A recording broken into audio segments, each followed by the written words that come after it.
bintu byonna ebiremedde mu URA Customs tukwatagane n'abasuubuzi nga kuli lwa Commissioner Customs tutunulire ensonga lwaki ebyo ebintu biruddewo bifulume batuwadde wiiki emu nga backlog ey'ebintu byonna ebibadde biremeddeyo efulume bwe tuba tukiremeddwa tuddize Prime Minister alipoota kuliko aba revenue kuliko abasuubuzi tulonze abantu basatu tusobola okukolako ali akyukakyuka ku fesadi y'abasuubuzi olw'ebizibu ebyenjawulo.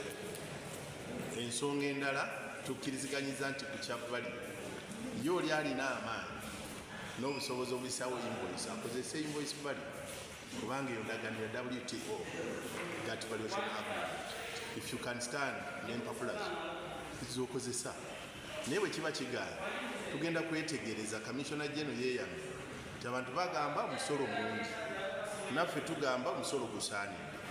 Komite eno era eyambe mu bino byegenda okuzuula ebiremesezza ebintu okuvaayo kirimu value.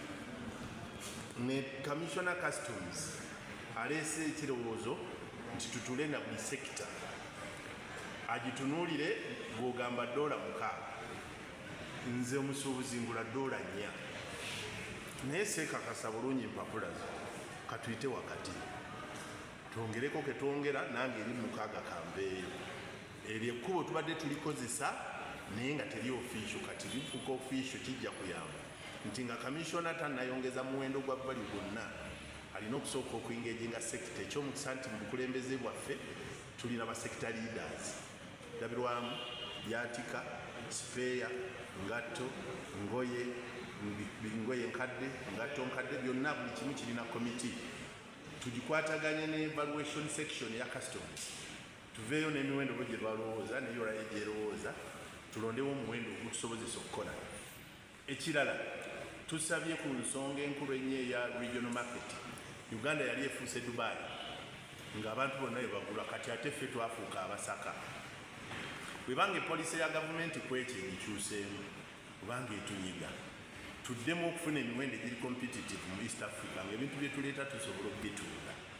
Olwaleero tebitundika kubanga giri waggulu ne bw'oba bitunze obiguza bannansi. Akatale konna ak'aba South Sudan, Abarundi, Abanyarwanda, Abakongo abali batugulako bagenda mu Kenya ne Tanzania kuba yo yabuuka ng'enjogera ya leero bweri nessa emiwendo. Weosasula emiliyoni 2 omukuli omu ajja kusasulawo konteina emiliyoni 7. Kiba kyangu nnyo Munnayuganda okusuubula kwoyo n'abanga Tanzania oba Kenya gyawe emirimu. Ekyo tukikaanyizaako era ne Prime Minister agambye mbi yali takitegedde akitegedde bulungi alina okugenda mu cabinet alabe Uganda eddamu ekyokubeera ng'ebiri competitive mu nsonga za East Africa. Abasuubuzi tukkiriziganyiza bakulewo era condition ziffe ze tubawadde ntono nnyo. Prime Minister atugambye ku bino byatutte mu cabinet abiza mu mwezi gumu nnaku 3 bwe biba bigaanye ebisumuluzo byaffe n'amaduuka gaffe bwe biba bigaanye tujja kuddamu tutule tulabe kye tuzzaako. Ate this time round tetujja kukkiriza sekita kola yokka nga bw'olaba nti bangoye nabugabo kikuubo na wano. Tujja kuddamu okumobilizinga abantu baffe at least tutandike ne Kampala Metropolitan nga ffenna tuli ekitole kimu.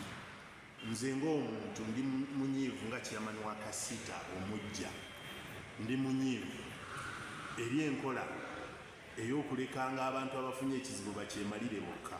Nze enkola yange mukulembeze wange tejja kuba bwetyo. Nina okukakasa nti ekikutte ku sekita endala tulinga mubiri nabugabo kikuulu nkuluma nakasero speya biki ekizibu ekigudde tulina kwogeza ddoboozi limu. Bw'olabyeko gavumenti eyeeyawuddemu government prime minister ayise bonna minister of finance director of finance Kasule Lumumba wa NRM n'ebirala bonna abakoze eki kati ate mu abasuubuzi muyita ba sekita eyo efunye obuzibu no tosobola kwaŋŋanga beegasse ate nga gwe weeyawudde.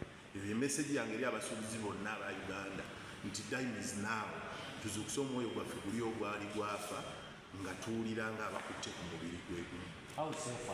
God wants abalamu bwange bonna Katonda yabukuuma ate abasuubuzi abo ye security yange. Abamu kati be tubadde tukulembera nabo be tuvuganya nabo mubalaba bali mmotoka mizigo balinamu amagye agabakuuma nze abankuuma be bange I work freely tewali asobola kunkwatako kubankola kituufu abasuubuzi bano abange be nasalawo kulembera ye security yange oluvannyuma lwa Katonda